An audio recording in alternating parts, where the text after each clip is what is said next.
आने वाले हैं शिकारी मेरे गांव में और जनता है चिंता की मारी मेरे गांव में। दरअसल लोकतंत्र में 5 वर्षों के बाद ही वो क्षण आता है जब नेता शिकारी बनकर के हमारे गांव में आते हैं और हमारा शिकार करने के लिए अपने अपने पिटारे से ऐसे ऐसे वादों के गुलदस्ते निकालते हैं कि जनता कंफ्यूजिया जाती है कि इस गुलदस्ते से कौन सा फूल निकाल करके अपने खाते में डाले।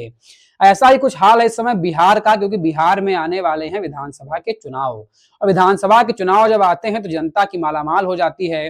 वो ये देखती रहती है कि नेताजी साहब इस बार कितना फेंक करके कौन सा वादा करेंगे। कोई आपको डीएम बनाने का वादा करेगा तो कोई आपको अंबानी अडानी से नीचे लाने का वादा करेगा ही नहीं। दरअसल इंडिया गठबंधन के लगभग मुख्यमंत्री पद के उम्मीदवार तेजस्वी यादव ने एक ऐसा वादा कर दिया है जिसको सुन के या तो अपना माथा पकड़ लेंगे या आपको समझ में आएगा कि आप किस गोले के रहने वाले हैं। उन्होंने कहा कि बिहार के जिस भी परिवार के पास सरकारी नौकरी नहीं है, हमारी सरकार बनने के 20 दिन के भीतर हम एक ऐसा कानून लाएंगे, अधिनियम लाएंगे कि उस परिवार के एक मेंबर को 20 महीने के भीतर एक सरकारी नौकरी मिलेगी। मतलब अगर आप पलायन के शिकार हैं, बंबई, दिल्ली, नोएडा, तमिलनाडु में कमाने गए हैं, तुरंत छोड़ के आ जाइए, क्योंकि अगर इंडिया गठबंधन की सरकार बन गई और सरकार के नुमाइंदे आपके घर में आपको पकड़ने के लिए आए कि चलो तुम पटवारी बनो, तुम एसडीएम बनो, तुम डीएम बनो, तुम शिक्षक बनो, और आप घर में मिलेंगे ही नहीं, तो कैसे नौकरी प्राप्त कर पाएंगे। इसीलिए अपना सारा काम धाम छोड़ के आइए, क्योंकि इंडिया गठबंधन ने ऐसा वादा कर दिया है कि सबको सरकारी नौकरी परिवार के एक मेंबर को दी जाएगी।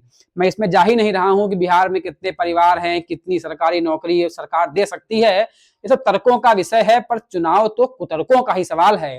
कौन कितने अधिक कुतर्क कर सकता है, इसकी तो बाजी लगी होती है। सब बढ़ चढ़ के वादे करते हैं और ऐसा ही वादा सरकारी नौकरी वाला है।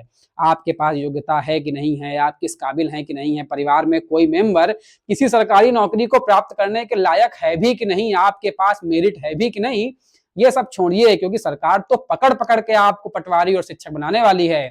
इसीलिए इस वादे को बहुत गंभीरता से लीजिए। क्यों? क्योंकि कहीं बिहार चुनाव के बाद आप पलायन के शिकार हों और ये मौका आपके हाथ से निकल जाए। वैसे इस पूरे सरकारी नौकरी के मकर जाल में क्या है आपका कहना, हमें कमेंट करके बताइए। लाइक करिए, शेयर करिए और सब्सक्राइब के सत्य पथ को धन्यवाद।